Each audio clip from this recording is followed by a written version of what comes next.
My name is Don Jensen.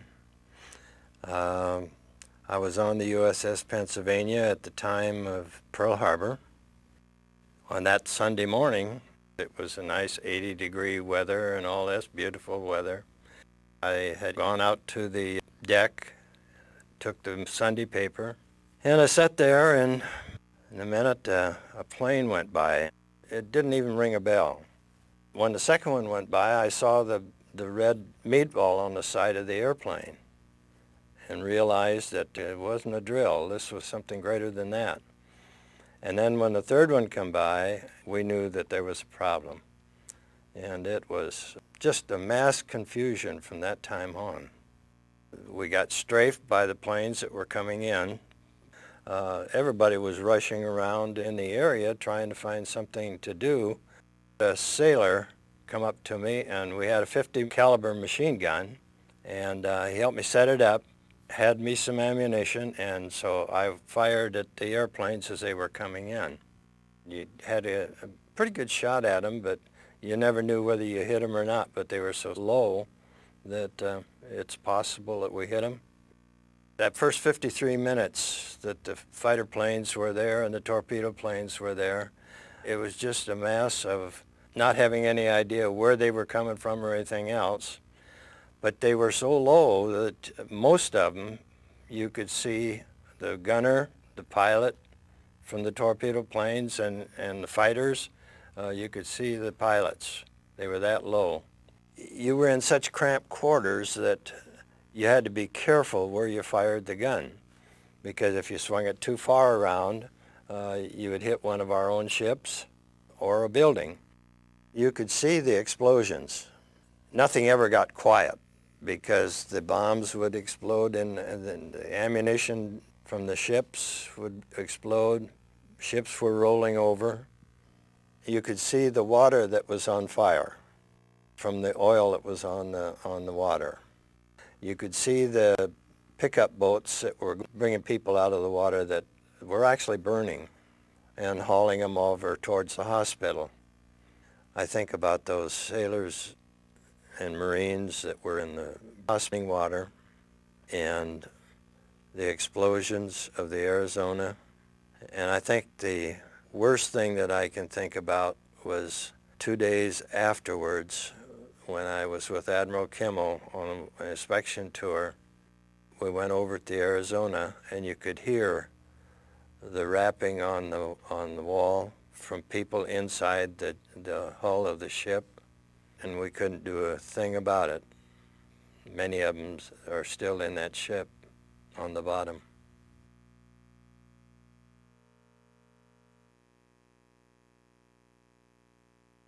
Approximately a month before the war, I was sent over to Bataan along with about 20 other soldiers to train Philippine constabulary soldiers.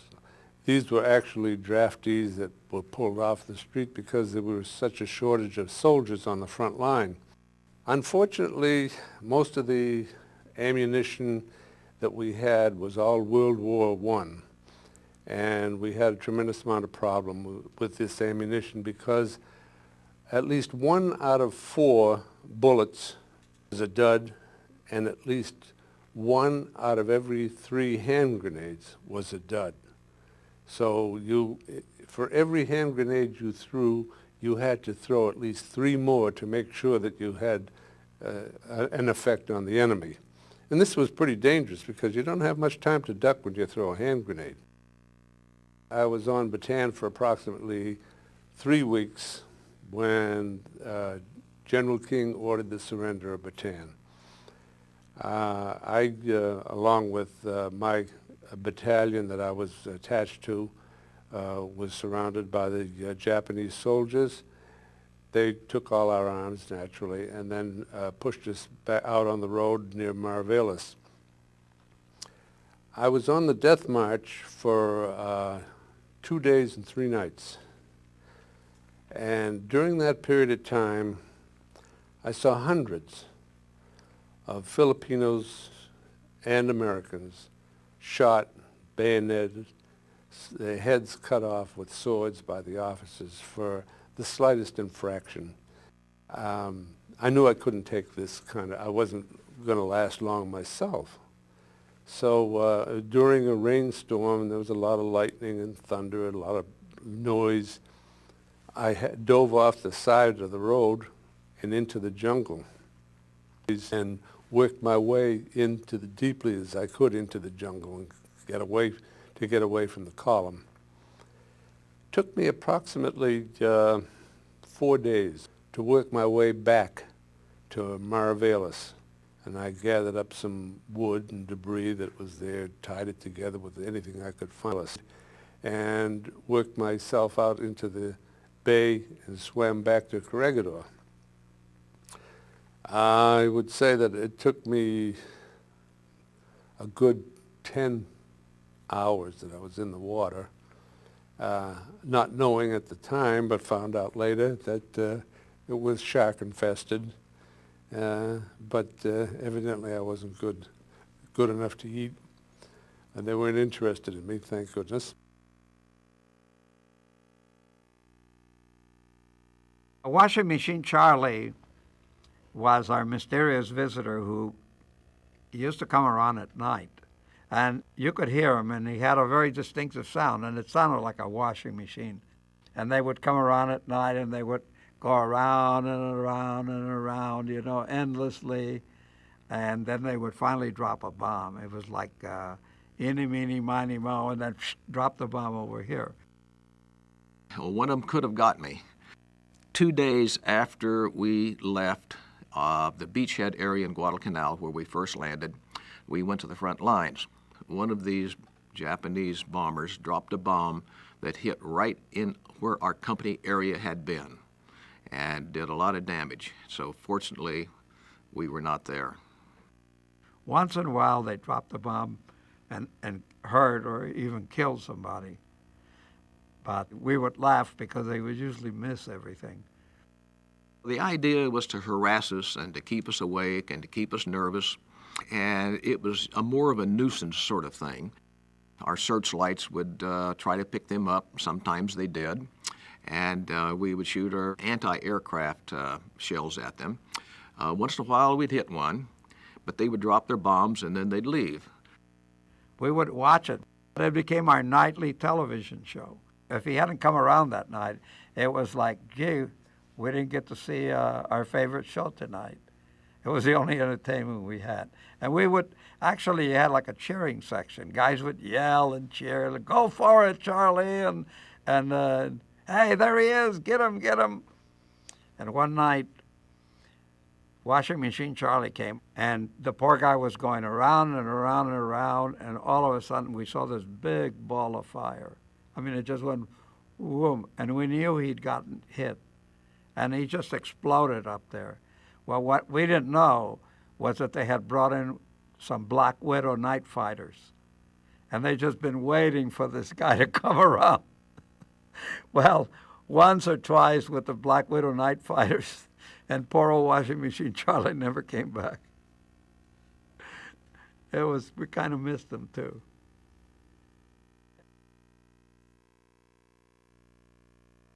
I suppose the most memorable was when I marched down and we thought that some planes that came over were our bombers, but they weren't, they were Jap bombers. And so we had to run like anything.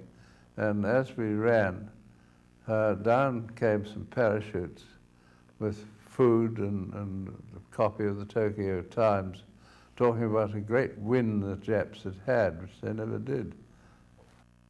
We heard this sound, which obviously was a bombardment of some kind, and but we couldn't see.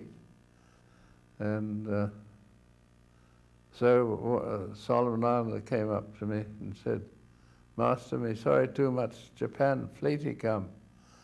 I said, "Don't talk rubbish." I'd turned the radio on by then. I could hear all these American voices. So we had to wait until about 9 o'clock, and then we saw 85 ships, I think there were, and all the little landing craft going backwards and forwards from the ships carrying soldiers ashore, Marines, I got a note which was passed up by one of my Solomon Island policemen, and telling me to come down and which way to come so that I could avoid the Japanese. And so I packed up everything and took my radio equipment down to Valor, which was the government station, and left it there, and then I went in and reported to the Americans. This Marine came up and shook me by the hand. I couldn't speak. I was too overcome.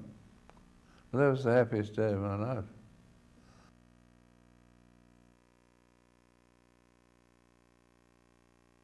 We arrived in Singapore, monsoon weather, pouring with rain, and I was there for several days. I was in the camp most of the time with the cookhouse, as I was sort of in with the charge of the water, and with my other friend of mine that got killed, that died afterwards. But I also drove one or two of the officers up to the front line during the time with different messages and that, and always had instructions that should anybody get killed, the other one should try and get to where we were going, and it was called Wimpo. When we were coming back, we had a message to say that the roads were cut off. We had to go a different way. With that, I managed to get back to the camp, and then for quite a long time we could hear the bombing and shells and what have you. But then after a few, well, it wasn't long really before we had the message we had to go back.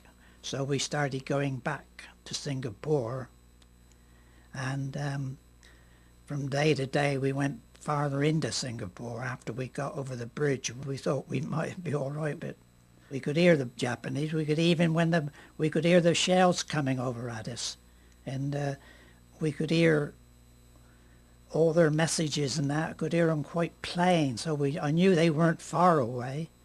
And then the next thing I knew was, after a few days, that we were going to surrender and there'd be no more fighting. We were sort of told we weren't allowed to talk too much, we weren't allowed to say anything, We even had any our belongings. They told us we had to get rid of all our belongings. We had to put our rifles in and put them in the one of the rooms there, and that's all I knew. And the next day we had to march to Changi. The day after we surrendered, they come marching right through Singapore, and that's when I saw all the Japanese with their ammunition and all that, But when we got to Changi, we were put in camps there, and all we had to eat then was rice, and that was full of maggots and God knows what. Terrible stuff it was. I think it was what they'd be, and cattle feed, we called it.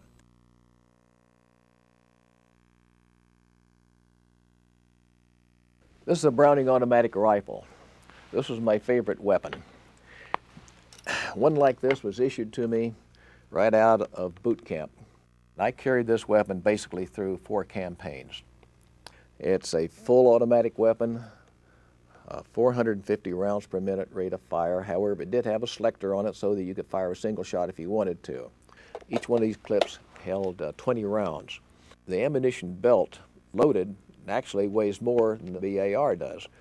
It fired from an open bolt position. It had bipods on the front and had a butt rest here in the back and a shoulder rest here. However, as soon as we got on Guadalcanal, we realized that since this weapon had been designed during World War I as a trench warfare weapon, we didn't need these bipods on front, and so these were discarded. This weapon weighs 21 pounds, 7 ounces unloaded. Now it seems like it weighs twice that much. I don't know how I ever carried this thing through those 4 campaigns through the jungle and so forth, but it's very heavy to try to fire from the shoulder. We just normally fire it from the hip position like this. I think the Japanese feared this weapon more than anything else, even more so than our machine guns. Why? Because our machine guns were stationary. They could usually figure out about where the machine guns would be. They would be in a prominent location up front, or maybe in the rear behind sandbags, and they were easy to spot. But a BA Armin could be anywhere where the riflemen were. The Japanese tried to draw the fire from the Browning automatic riflemen first, so they could find out where they were. And we had to use discipline. Normally, we did not answer their first attacks. We let the riflemen take care of it. We held our fire with these weapons until they came charging at us, or unless we were approaching an area, we knew there were some Japanese hiding in some bushes or camouflage, then we could take this weapon and spray the area. The Marine Corps decided that since this weapon was so effective, they gave every 4th man one of these weapons. It increased our firepower tremendously. I got into a few firefights with this, and I'm awful glad I had it. But one time I had to fight my way out of an ambush, whereby myself and another BA Armin was advancing across an open area when we were ambushed by a Japanese officer and 4 men nearby. They could see us, but we could not see them. And when they opened fire, they killed the man next to me, and I had to shoot my way out of the ambush. I might not have survived if I hadn't had this. When we got on the train at Singapore, we went right through into Thailand, right through Malaya. Boiling hot sun it was, we were sweating. So many of us were sent right up to the top of the jungle. Took us several days to get up there. And we got to Camp Ramburi where the bridge is. I was there for several months. It was right in the monsoon weather. And we were absolute filth it was there. I swear we lost a lot of boys, died with dysentery and cholera. They were dying like flies there. Well, most camps were the same, really. There's not much difference in them. You just had your bag of rice each day. You had a bit of rice in the morning, a bit of rice at night, and that was it. But I never seemed to get worried at all. I don't know why, I'm sure, but that's the way I am, I suppose. I don't know. This camp itself was terrible. We were underwater most of the time, almost sleeping in water. But we had to get up next morning and go off and do through the jungle to meet the bits of bridge we were working on. Each morning we had to walk right through for about 3 miles through to get by the river, by the camp, where we had to build these different bridges, small bridges to get different places. And we were there for a long time. You had to do as you were told, else you'd soon get a belt, and I'll tell you that. If you didn't do it quick, when they told you to do it, you had to do it quick. And that's where a lot of fellas slipped up, They'd get a beating for nothing. You never knew each day what you were going to do. Most of it was doing all the digging, perhaps all day long, same old job all the day. If we had 1 day off in 10, I think. In that particular day, we'd have to go out and pick up any wood there was in the jungle to pull in for the camp. It was a terrible place to go to, but after we left there, we went to another camp farther up, and we were up in the woods cutting down big trees. There was 2 or 3 elephants working with us in the jungle, pushing these trees down. This particular bridge was for the troops to get through to Burma, and that was a roughish place there.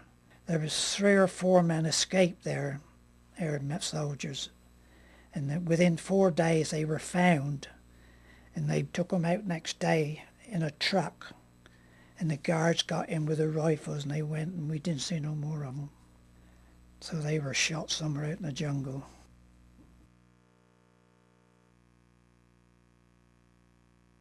The Black Cat squadron job was to go out at night and destroy enemy shipping that was resupplying the Japanese that were still in the area, and to keep the submarines from surfacing to recharge their batteries during the night.